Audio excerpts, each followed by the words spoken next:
welcome to my channel. My name is Kaylee and welcome if you are new. So in today's video, I wanted to share with you all a homemade Hamburger Helper recipe. This is one of my favorite go-to recipes. So the goal here is basically quick and easy.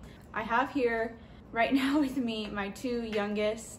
So we're gonna see how filming this video and cooking and taking care of them goes. And then my two older kids are with their Nana. So let's get right into it and I will show you guys all the ingredients. Okay, here is a look at all the ingredients. I'm gonna have the full list down in the description below. But we have beef broth, tomato sauce, salt, pepper, a couple of seasonings right there in front. You're gonna use some flour, about ½ pound medium shells, some onion, garlic, milk, shredded cheese, and ground beef.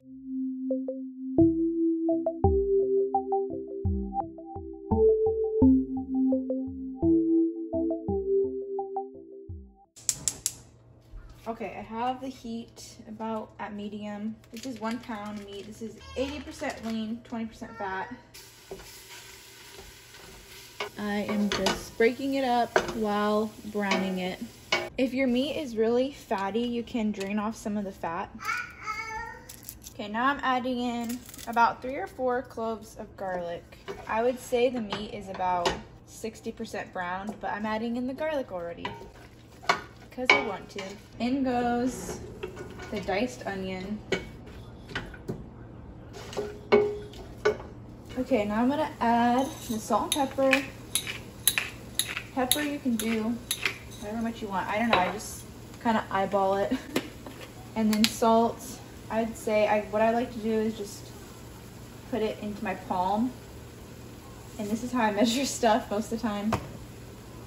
There will be broth going into, oh my gosh, what just happened? Okay. Onions are flying. There will be broth in this recipe, which will add some salt. And you can always add more salt at the end. This is what it's looking like right now. Okay, now I have some flour. I'm gonna put in 2 tablespoons of flour. This is going to thicken it. And then you're gonna wanna cook the flour, like stir it all up, cook it for about 3 minutes. You hungry? Okay, now I'm adding in the beef broth. You're gonna wanna add it slowly at first. You want a snack? Okay, I have here 2 cans of beef broth. This is 14.5 ounces. But you just want anywhere from 4 to 5 cups of broth. You can always add extra water too if you don't have enough broth. Okay, now I'm adding in 1 cup of milk. So now I'm gonna add in the seasonings. This is garlic powder. I'm measuring for the sake of the video. 1 teaspoon. Onion powder, another teaspoon. Chili powder, 1 teaspoon.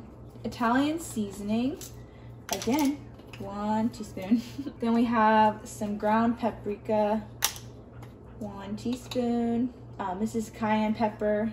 We're just doing a pinch of this. Just gonna stir it all up. Let those seasonings become friends. Make friends, you guys. Okay, now I'm gonna add in a can of tomato sauce.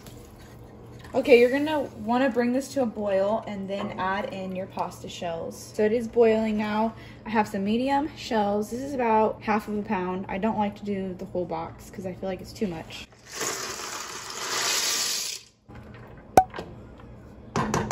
And you're gonna wanna cook this on about medium-ish, but you wanna watch it. I'm cooking it also with the lid off. Okay, this is what it's looking like now. I did add more pasta because I felt like there was too much liquid. So you do wanna keep that in mind. If you're using less pasta, then add less broth. But if you're doing a whole pound of pasta, then add the whole amount of liquid, if that makes sense. So just adjust the liquid to the amount of pasta you're using. I'm just gonna lower the heat because I feel like it's boiling a little too hard there. And then every once in a while, I'm just going to stir it. Make sure nothing is sticking at the bottom. And you're gonna want it at a light boil. Hey.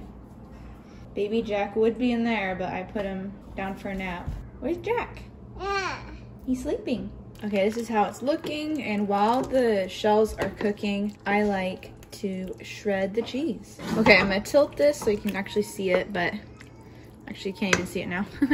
It's looking less soupy because the pasta is absorbing it. I'm about to check it and add the cheese. Okay, it needs a little bit longer.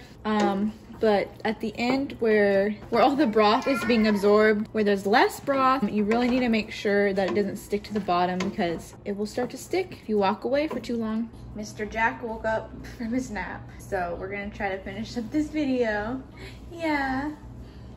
Are you gonna be happy for me so I can do this? Okay, let's see where we're at. So, oh no, we're sticking. Okay, now I'm gonna take about 8 ounces of cheese. And I like to shred my own cheese just because I feel like it melts way better tasting, better quality. Okay, this is what it looks like right now. Just really saucy, cheesy yumminess, if you ask me. This is what it looks like served up. I know, Amelia. Okay, this is what it looks like served up. So when you're serving it to your kids, you can also top it with a little bit more cheese. You can also put some nutritional yeast flakes, non-fortified, but this has lots of B vitamins in it. I got this on Amazon if you're wondering. But now we're gonna do a taste test.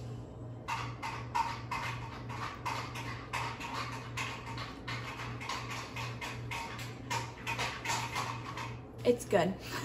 That about wraps up this recipe. I actually want to give credit to where I found this recipe on YouTube. But yeah, so I'm gonna link down the original video just to give credit where credit's due. Thank you so much for watching. I hope if you try this recipe that it works out for you and that your family enjoys it. So thank you so much for watching, and I hope you have a blessed day in Jesus' name. Bye.